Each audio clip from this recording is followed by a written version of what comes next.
오늘 우리가 읽은 이 본문의 말씀은요, 가브리엘 천사, 모든 좋은 소식을 전할 때 성경에서는 이 가브리엘 천사가 등장할 때가 많은데요, 이 가브리엘 천사가 마리아에게 나타나서 예수 탄생 소식에 대해서 전파하는 내용이 기록되어 있는 것이 바로 이 본문의 말씀입니다. 과연 이 말씀 통해서 하나님께서 이 시간도 우리에게 무엇을 깨닫게 하시고 또 무엇을 말씀하시는가, 나에게 주시는 하나님의 음성이 있는 은혜의 시간 되시기를 간절히 축원드립니다. 누가복음 1장 26절로 27절 말씀 한번 같이 보도록 하겠습니다. 여섯째 달에 천사 누가요? 가브리엘이 나타났어요. 하나님의 보내심을 받아서 어디로 갔습니까? 갈릴리의 나사렛이라는 곳에, 동네에 갔단 말이에요. 뭐하러 갈릴리 나사렛에 갔느냐? 27절 보니까 다윗의 자손 요셉이라는 사람과 약혼한 누가요? 처녀인데 이르되 이 처녀의 이름은 마리아. 여러분, 예수님께서 이 땅에 이제 태어나게 되시는데, 만백성을 구원할 구주께서 탄생하게 되는데 누군가의 몸을 통해서 이제 태어나게 되신단 말이에요. 여러분, 그런데 누구를 통해서 태어나게 하실 거예요? 마리아를 통해서 태어나게 하신단 말이에요. 여러분, 그런데 이 마리아가 어떤 사람입니까? 여러분, 이 마리아는요, 갈릴리 나사렛 출신이었다는 거예요. 여러분, 이 갈릴리 나사렛이라는 곳이 요즘에 우리는 다 알고 있죠. 예수님이 태어나신 곳이니까. 하지만 그 옛날 사람들에게 갈릴리 나사렛이라는 곳은 유명한 곳이었어요? 유명한 곳이 아니었어요? 전혀 유명한 곳이 아니었어요. 나사렛이라는 곳은요, 아주 시골이었어요. 시골, 어촌 마을, 깡촌 어촌 마을이 바로 이 나사렛이라는 곳이었어요. 그래서 이 요한복음 1장 46절 보면 나다니엘이 이런 말 한 적이 있어요. 나다니엘이 이르되 어디에서요? 나사렛에서 무슨 선한 것이 날 수 있느냐. 이 말은 선한 것이 날 수 있다는 말이에요? 없다는 말이에요? 야, 그런 데서, 야, 그런 깡촌 어촌에서 무슨 선한 것이 날 수 있느냐. 지금 나사렛에 대해서요, 아주 그런 데에서는 뭐 선한 사람이나 대단한 인물은 나을 수 없는 그런 촌동네야 하면서 나사렛을 무시하는 거예요. 여러분, 그래서 성경에서도 이 나사렛 앞에다 그냥 나사렛이라 안 붙이고 갈릴리 나사렛이라고 붙인 이유는요, 그곳이 너무 깡촌이라서 갈릴리라는 이곳이 없으면은 어디에 붙어 있는지도 모르는 것이에요. 그래가지고 갈릴리 나사렛이라고 붙여놓은 것이에요. 그러니까 이 나사렛이라는 곳은요, 전혀 사람들이 많이 알지 못하는 깡촌 어촌인 것이에요. 그곳에서 살고 있는 어촌 마을에 살고 있는 마리아의 아버지는 뭐 하시는 분이었어요? 마리아는요, 뭐 하는 사람인지도 잘 몰라요. 가난한 집안의 그냥 딸, 가난한 집안의 딸. 부자나 뭐 귀족이나 뭐 임금의 그 족속이라든지 뭐 그런 사람들하고는 아주 동떨어진 가난하고 또 별 볼 일 없는 나사렛이라는 이 어촌 마을의 깡촌에 그녀 처녀였어요. 나이는 얼마 정도 됐을 것 같아요? 몇 살이요? 15살, 16살, 17살, 18살. 몇 살 정도요? 저도 몰라요. 근데 이 정도 사이에 있어요. 15살부터 18살 사이에 있는 것으로 알려져요. 그러니까 정확하게 몇 살인지는 모르지만 여러분, 그냥 정말 별 볼 일 없는 그런 어촌 마을에 깡촌에 있는 그 여인, 그 여인이 바로 누구였냐 하면 이 마리아였던 것이죠. 여러분, 그런데 이 마리아, 하나님께서 이 땅에 메시아가 태어나겠는데 왜 마리아를 통해서 태어나게 하셨어요? 그 이유가 누가복음 1장 28절에 나와 있어요. 그에게 들어가 이르되 은혜를 받은 자여 평안할자다. 주께서 너와 함께 하시도다. 여러분, 이 여인이요, 비록 세상적으로는 별 볼 일 없어요. 대단한 거 없어요. 아무것도 없어요. 그러지만 이 여인은 누구와 함께한 여인이에요? 하나님과 함께하는 여인인 줄 믿습니다. 주님과 동행하기를 힘쓴 여인이었고 하나님과 함께하는 여인이었고 믿음의 여인이었는 줄 믿습니다. 여러분, 하나님께도 마찬가지예요. 우리가 왜 기해요? 여러분이 별로 못생겼어도요, 오늘 우리가 가진 것이 많이 없어도요, 오늘 우리가 별 볼 일 없고 잘난 것이 없어도요, 하나님은 우리를 귀하게 여기십니다. 어쩌면요, 오늘 우리가 하나님의 자녀이면, 오늘 우리가 주님과 동행하기 힘쓰면, 오늘 우리가 믿음으로 살아가려고 하면 하나님 아버지 앞에는 그 사람이 가장 존귀한 사람인 줄 믿습니다. 여러분, 그래서요, 하나님 앞에 존귀한 자인가 아닌가를 우리는 봐야 돼요. 세상적인 눈으로 보는 것이 아니라 하나님 앞에 여러분들이 우리가 존귀한 자로서 살아갈 수 있기를 간절히 축원드립니다. 여러분, 성경에요, 부자 있어요. 부자가 나오고 거지 나사로가 나오잖아요. 부자는 좋은 옷을 입고 호의호식하면서 살았어요. 그런데 하나님이 함께 있어요, 안 했어요? 하나님 없는 삶을 살았어요. 반대로 거지 나사로는 가난했어요. 헐벗었어요. 가진 건 없었어요. 여러분, 그런데 그는 하나님과 동행한 줄 믿습니다. 여러분, 부자가 천국에 갔어요? 이 거지 나사로가 천국에 갔어요? 거지 나사로가 천국에 갔어요. 여러분, 하나님께 존귀한 사람은 여러분 부유한데 하나님 없이 살아가는 사람입니까? 아니면 비록 가난하더라도 주님과 동행해서 살아가는 사람입니까? 여러분, 주님과 동행하는 사람인 줄 믿습니다. 여러분, 그래서요, 오늘 우리가 하나님의 자녀라면 여러분, 하나님은 우리를 존귀하게 여기는 줄 믿으시기 바랍니다. 여러분, 바울이요, 세상적으로는요, 그가 잘 나갈 때는 모든 권력과 권세를 다 가졌죠. 그런데 그가 예수님을 믿으면서는 모든 권력도 권세도 다 잃어버리게 되었잖아요. 그랬을 때 그가요, 오히려 예수님 복음 전파하다가 붙잡혀가지고 로마로 판결을 받기 위해서 로마로 호송되잖아요. 그때 로마로 호송되고 있는데 그때 배를 타고 가는데 큰 풍랑, 유라굴로라는 풍랑을 만나요. 그래서 그곳에 있는 사람들이요, 다 막 두려움 가운데 빠져 있어요.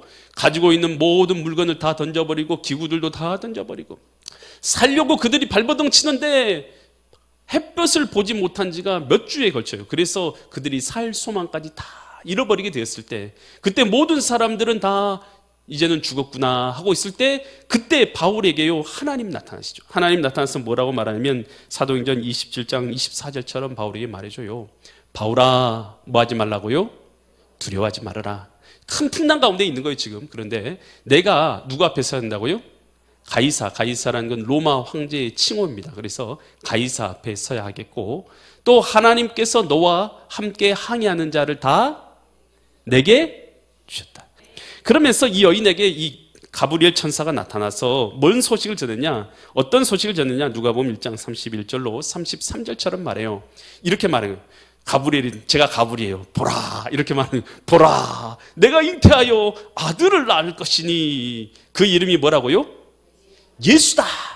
예수님을 너를 통해서 태어나게 한다는 것이죠. 32절, 그가 어떤 자가 되고요? 큰 자가 되고 지극히 높으시니, 누구를 말합니까?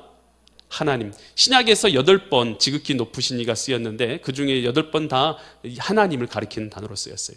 지극히 높으신 하나님의 아들이죠. 일컬어질 것이요, 주 하나님께서 그 조상 다윗의 왕위를 그에게 주시리니. 33절, 영원히 야곱의 집이라는 건 믿음의 사람들, 크리스찬들, 신앙인들의 뭐가 되실 거라고요?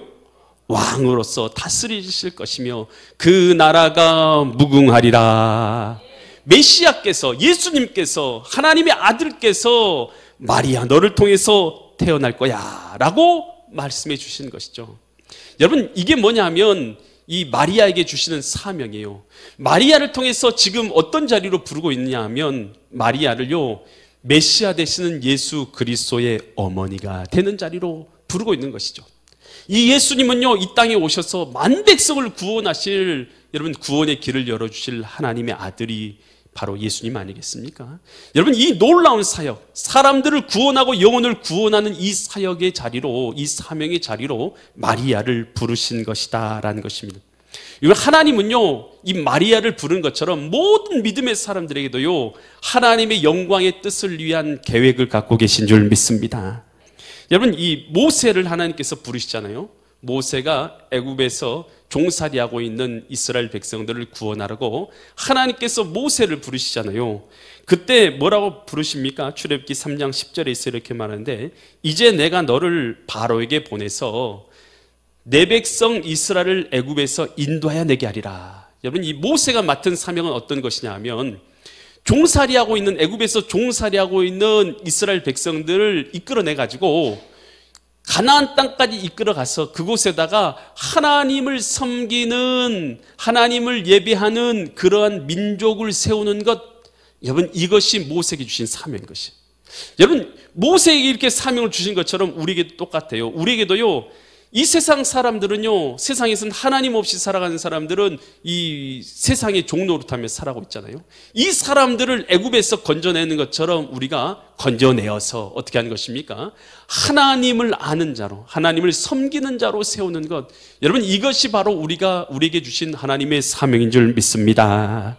여러분 이 베드로에게도요 사명을 주실 때 뭐라고 했어요? 물고기 잡는 베드로에 가서 야 너는 나를 따르라 라고 이렇게 말씀하시죠. 마태복음 4장 19절에서 이렇게 말씀하세요. 말씀하시되 나를 따라오라. 내가 너희를 사람을 낚는 어부가 되게 하리라. 여러분 이게 바로 하나님이 우리를 부르신 사명이에요. 나 따라와. 내가 너를 통해서 영혼을 구원하는 그런 삶을 살도록 해줄게. 여러분 이 사명은요, 여러분 베드로에게만 주신 것이 아니에요. 예수 그리스도를 믿는 예수님의 제자들 모두에게도 주신 동일한 사명인 줄 믿습니다. 여러분 그래서 각자마다요, 하나님은요 내 각자 맡은 환경과 이 가정과 직장과 일터에서 오늘 하나님 나라의 백성으로서 영혼을 구원하고 사람의 영혼을 살리는 이 사명을 살아가도록 사명을 주신 것이에요. 이 조형 미술을 하는 이 권길중 박사가 있었어요. 이 사람이 미국으로 이민을 갑니다. 가서요 세계 100대 조형 건축가로 선정됩니다. 그러면서 유명세를 타게 돼요. 돈도 얻고 명예도 얻고 권력도 얻었어요. 모든 사람들이 부러워하는 그런 위치에 서게 되었어요. 그런데 갑자기 질병이 왔어요. 식도암. 아니 부도 얻었고 명예도 올렸고 권력도 다 얻었는데 암에 걸렸어요. 식도암에. 그래서 먹지를 못해요. 그래서 호수를 꼽아가지고 영양을 공급하면서 간신히 생명을 유지하고 있었던 거예요. 의사가 그에게 이제 더 이상 가망이 없습니다 라고 이렇게 말했어요. 그러니까요 그가 이제 생각이 드는 거예요. 내가 한평생 살면서 하나님을 위해 산 것은 무엇인가? 과연 내가 하나님의 영광을 위해서 살았다고 말할 수 있을까? 솔직히 나는 예술과 명예를 위해서 산 것밖에 없고 신앙생활이라고는 고작 주일에 교회 나가는 정도였으니 하나님 앞에 섰을 때 내가 뭐라고 답을 하지? 신앙생활이라고는 고작 주일날 예배 한번 참석한 것 말고는 하나님을 위해서 산 것이 아무것도 없었던 사람인 것이에요. 후회하고 있었어요. 후회하고 있는데 어떤 사람이 김진경 목사님, 연변과학기술대학 총장의 이 목사님 설교인데요, 그 설교 테이프를 가져다 준 거예요. 그래서 그 설교 테이프를 듣는 중에서 그 내용이 이런 내용이에요. 여러분 하나님이 가장 기뻐하는 삶이 무엇입니까? 복음을 모르는 사람에게 복음을 음으로 양으로 직접적으로 간접적으로 전하는 것을 내 삶의 군심적에 두고 인생을 설계하는 것입니다. 당신은 그렇게 살고 있습니까? 만약에 여러분도 하나님의 영광을 위해 복음을 위해 살고 싶다면 연변과학기술대학교로 오십시오. 중국의 젊은이들이 기다리고 있습니다. 그들에게 복음을 전할 수 있습니다. 그들의 장래를 통해서 하나님의 영광 받으실 수 있도록 여러분은 하늘의 썩은 미랄이 될 수 있습니다 라는 그런 설교였어요.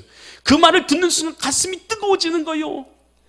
그러면서 생각하는 거예요. 눈물을 흘리면서 회개하는 것이요, 하나님 내가 진작에 이런 사실을 알았고 믿음이 있었고 이 사명에 순종할 수 있었다면 얼마나 좋았을까요?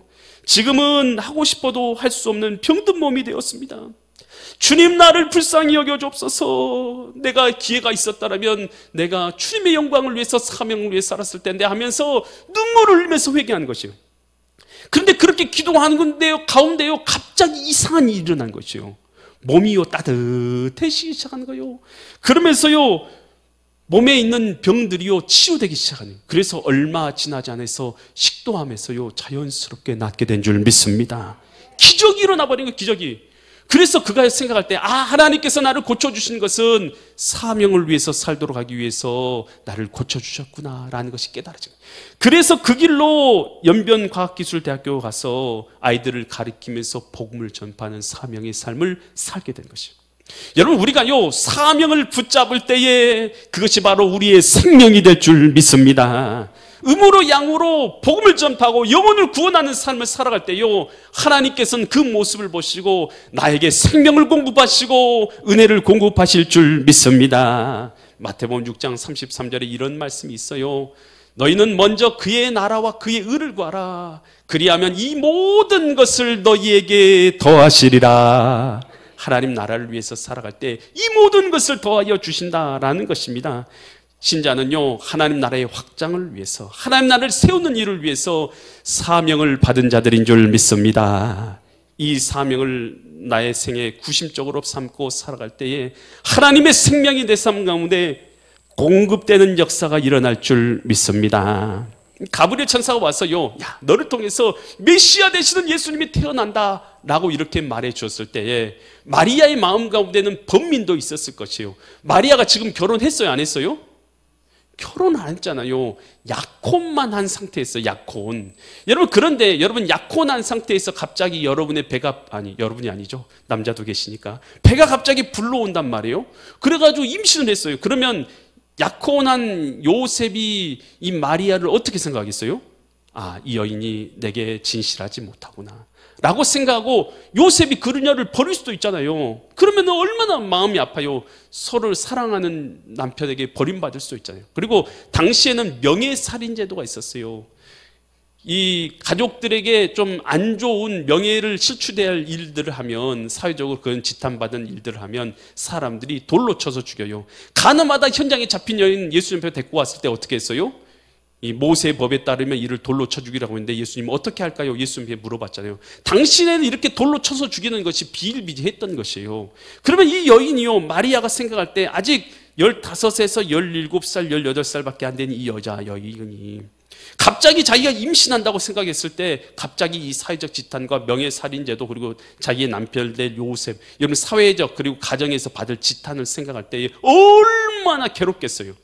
여러분, 그런 이 모든 것이 있음에도 불구하고 이 가브리엘 천사를 통해서 하나님이 주신 말씀에 이 마리아는 어떻게 말하냐면 누가복음 1장 38절에서 이렇게 답변해요. 마리아가 이르되 주의 여종이오니 말씀대로 내게 이루어지리이다. 이것이 두 글자로 뭐냐면 순종인 것이에요. 내가 감당해야 될 십자가를 주님 앞에 지겠습니다. 아멘. 이렇게 고백한 것이에요. 여러분, 이럴 때에 이 마리아를 통해서 누가 태어나는 것이에요? 예수님이 태어난 줄 믿습니다.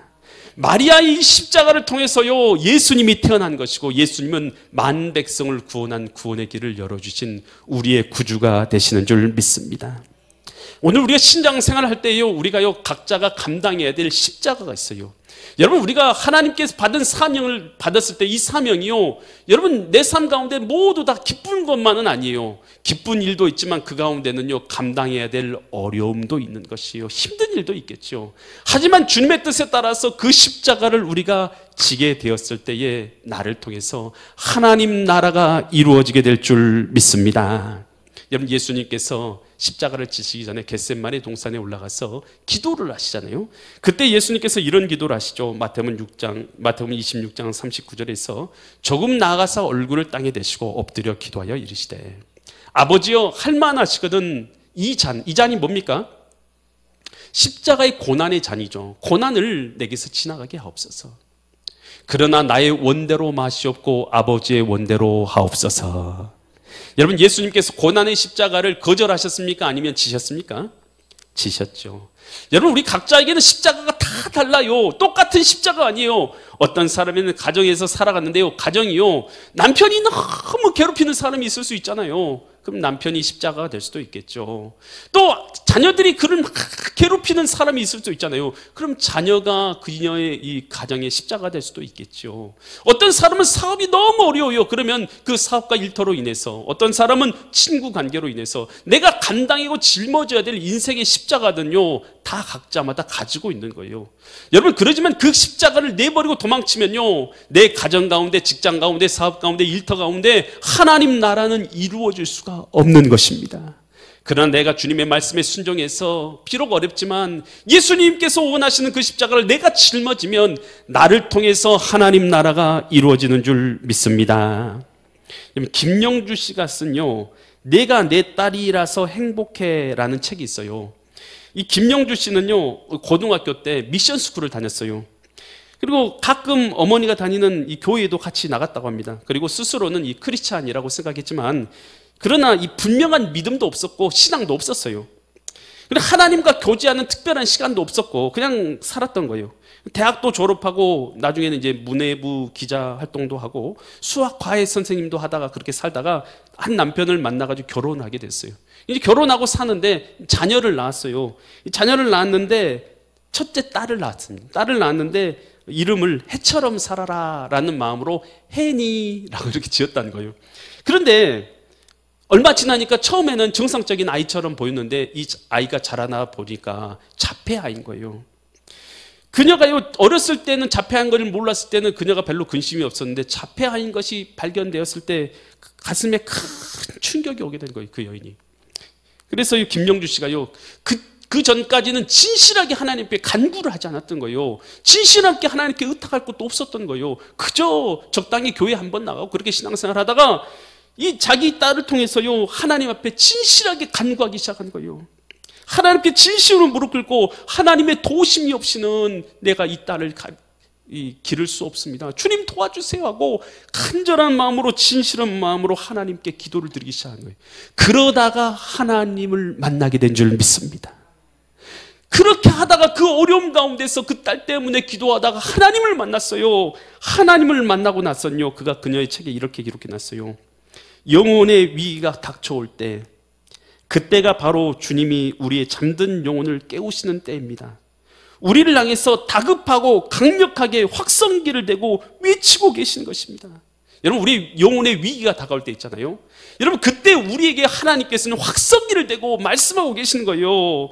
우리의 잠든 영혼아 깨어나라, 일어나라, 믿음의 자리로 일어서라, 믿음의 사람을 다시 살아나라고 하나님께서는 영혼을 깨우고 있다는 것이에요. 그녀는요, 그 딸 해니를 키우면서 하나님을 만나고 나니까, 그 만나기 전까지는 그 딸이 너무나 큰 짐이었던 거예요. 그런데 그 딸 때문에 주님께 기도하고 간구하다가 주님을 만나고 나니까 그녀 때문에 주님을 만나게 된 것이죠. 그래서 그녀는 내게 주신 하나님의 선물임을 고백하여, 그러면서 이렇게 말하고 있어요. 고난과 역경에도 불구하고 기뻐하고 즐거워할 수 있는 이유는 예수님 때문입니다. 하나님을 알지 못했을 때는 해니가 내 삶의 짐이요 커다란 부담이었지만, 하나님의 사랑을 깨달았을 때는 내 삶의 선물이 되었습니다. 그래서 이제 그녀와 함께 그녀를 보호하면서 살아가는 것이 그녀에게는 오히려 하나님 주신 선물임을 고백하는 인생이 되었더라라는 것입니다.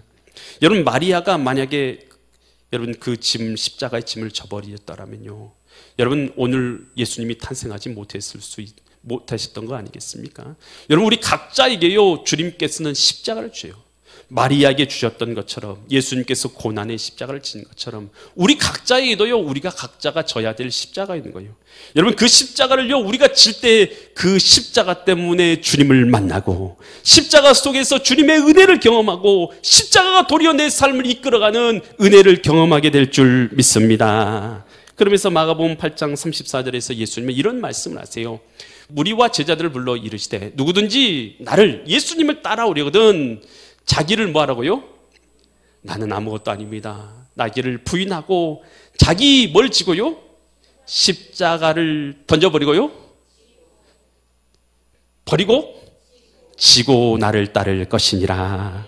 여러분, 십자가 지는 삶은 비록 그렇게 행복하지 않을 때도 있어요. 하지만 이 십자가 질 때에 하나님의 뜻이 나를 통해서 이루어지게 되고 하나님 나라가 이루어지게 되는 줄 믿으시기 바랍니다. 하나님께 존귀한 사람은요, 하나님과 함께하는 사람이요, 오늘 하나님께서는 그 사람에게 사명을 주고 하나님의 뜻을 이루게 하시고, 오늘 그 사명을 위해서 십자가를 질 때 하나님의 나라가 나를 통해서 이루어지는 것을 알고, 오늘 이 대림절의 기간, 오늘 하나님께서 나에게 주신 십자가를 묵상하면서 믿음으로 우리의 사명을 감당하시는 믿음의 거룩한 성도님들 되시기를 예수 그리스도의 이름 받들어 간절히 축원드립니다.